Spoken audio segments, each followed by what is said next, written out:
Morning. Good morning. എങ്ങനെയുണ്ടായിരുന്നു engagement ലുക്കൊക്കെ? Engagement look എല്ലാവർക്കും ഇഷ്ടപ്പെട്ടോ? ഇന്നത്തെ ലുക്കിനെ കുറിച്ച് എന്താ പറയാനുള്ളത്? ഇന്നത്തെ അന്നത്തേലും അത്രയും ബ്രൈറ്റ് വേണമെന്നില്ല, ശരിയുള്ള റൈറ്റ് മതി എന്നുവെച്ചാൽ തീരെ ഡള്ളാവണ്ട. ശരി.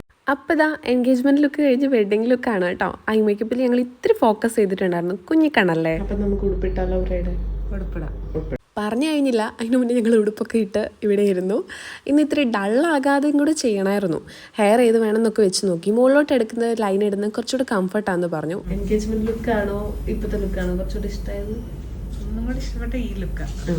എനിക്ക് രണ്ടും രണ്ട് രീതിയിൽ ഫേവറേറ്റ് തന്നെയാണ് കേട്ടോ. കുറച്ചും കൂടെ സർട്ടിലായിട്ട് എന്നാൽ ബ്യൂട്ടിഫുള്ളായിട്ട് കുറച്ച് ഗ്ലോ ഒക്കെ കൊടുത്ത് നമ്മളിത് ചെയ്തപ്പോൾ അത് കുറച്ചുകൂടി ബ്രൈറ്റ് ആയിരുന്നു. അഞ്ജുൻ്റെ സ്കിന്ന് കുറച്ച് ഡ്രൈ ആയിരുന്നു, എന്നാലും ഗ്ലാസ് സ്കിന്ന് നമുക്ക് ചെയ്തെടുക്കാൻ പറ്റും കേട്ടോ. അഞ്ജുൻ്റെ ചേച്ചീനെ ചെയ്തു തന്നു, പക്ഷെ അത് കാണിക്കാൻ പറ്റിയില്ല. അപ്പം നിങ്ങൾക്ക് ഇതിൽ ഇഷ്ടപ്പെട്ട ലുക്ക് ഏതാണെന്ന് കമൻറ്റൊക്കെ പോന്നോട്ടെ.